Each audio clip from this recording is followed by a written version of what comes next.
Hello everyone, Lewis from Scrubwood Studios here with another review for Christmas sort of ish time. At least I got this at Christmas. Yeah, this time it is going to be of the PNSO Connor the Torvosaurus. So, I'm not even going to bother like rambling at all because I can't think of anything to say. We're just going to get straight into the closer look this time. I'm sure I'll start rambling sooner or later. That's basically what these reviews are, let's be honest. So starting up here at the head, very, very crisp detail as usual for PNSO. Like, look at that scale texture and those tiny little eyes. They're so good. Teeth on this, I have to say, are very exposed. And also, if you look on mine, there is a bit of bleeding of grey down onto the teeth. Not this side's pretty good, actually. But if I flip it over, you can see there's a bit of grey that from the scales bleeding down onto the teeth, so that's not so good. Normally, I don't mind the liplessness with these PNSO figures because they're so good anyway, and I'm not that fussed about the whole lips debate. But these to me do look a bit too exposed, which is my first real complaint. Like, they just seem to hang down a bit too much. I don't know, maybe that's just me. Especially at certain angles, it almost looks kind of goofy, like, I don't know, like just like a bit zombie-like with the teeth, like hanging out, like, especially maybe if I open the mouth a bit wider. Yeah, there we go. No, actually, see, it actually looks better with the mouth open, I think. They're not as noticeable with the mouth open, but when it's closed, it just kind of has this weird grin almost, which looks a bit odd. Yeah, nice colouring.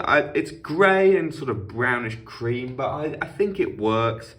The grey is broken up by these nice bits of yellow on the head, and the cream, I think, is a nice contrast to the grey. And I really like this wash they've done of like a reddish brown or orangey brown of the scales to highlight the detail. That's brilliant. Lots of scoots on this thing, or osteoderms, maybe. Don't think those are evidenced in Torvosaurus or really any megalosaurids that I know of, so for a company that prides itself on accuracy, bit of an odd decision there, but it's not a huge visual deterrent to me. Same with these spines, really. Again, I don't think there's any evidence for them in any like known megalosaurid.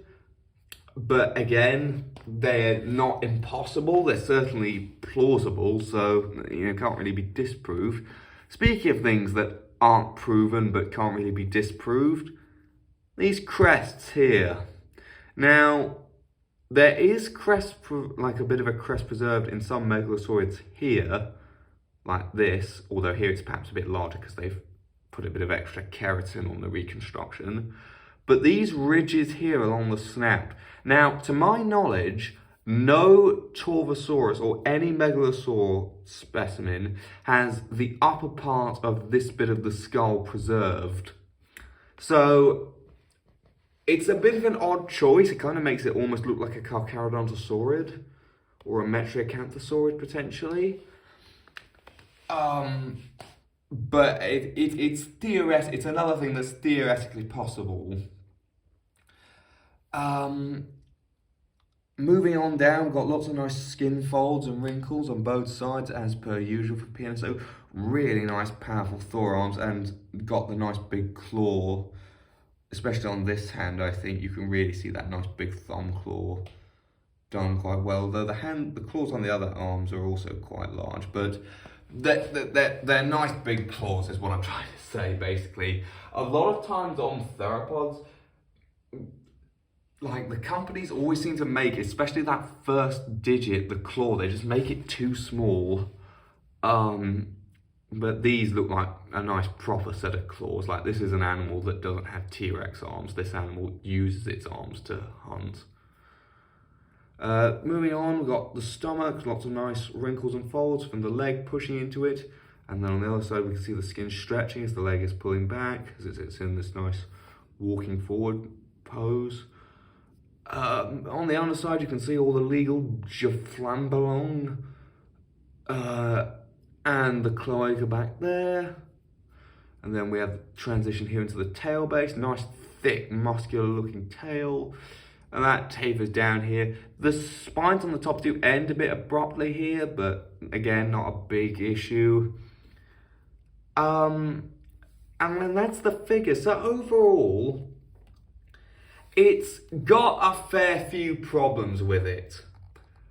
But I would still say this is the best Torvosaurus, at least for me, on the market. I debated a lot between getting this or the collector one, and most people in my comments actually advised me to get the collector one.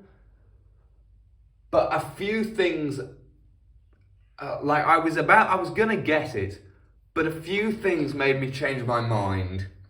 One, the collector one, the jaw doesn't close properly. This one does.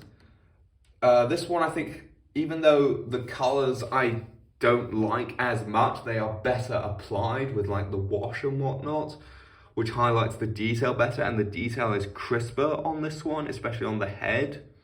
The head looked a bit smooth to me on the collector one. And the big thing that made me pay the little bit extra for the PNSO one is the collector one is on a base. And that's fine if I just want to sit on this to just sit on my shelf and look pretty, but spoiler alert, I do intend to use this for Prehistoric Valley in Series 4, and possibly in some specials as well, who knows. So with that in mind, for puppeting reasons, I decided to get this just because it doesn't have a base glued on. That was the big reason. Speaking of which, if any of you guys have name suggestions for a Torvosaurus character in Prehistoric Valley, please leave them down below, because at the moment in the work in progress script for Series 4, which I still haven't finished, and I'm probably not going to finish it anytime soon, just in case I want to change things, apart from the bits that's already been filmed. But yeah, at the moment his name in the script, I was going to put a question mark, but I didn't even do that because I was so lazy in writing it, I couldn't even be bothered to click shift. So it's just a dash or a slash mark, like a forward slash or whatever in the script, wherever his name is. So by all means, leave name suggestions down in the comments, or I might suggest do a community post with asking for name suggestions, and you can leave them there and I'll see if I like any of them. But with that out the way, let's move on to outside photos and size comparisons.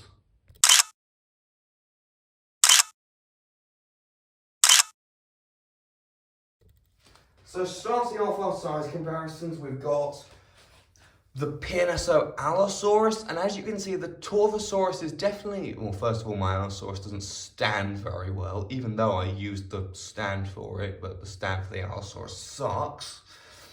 There you go, I've just leaned it. Putting the tails, like, end to end, the Torvosaurus is a good bit longer, but the Allosaurus is in this sort of curvy posture, and it's also a bit taller.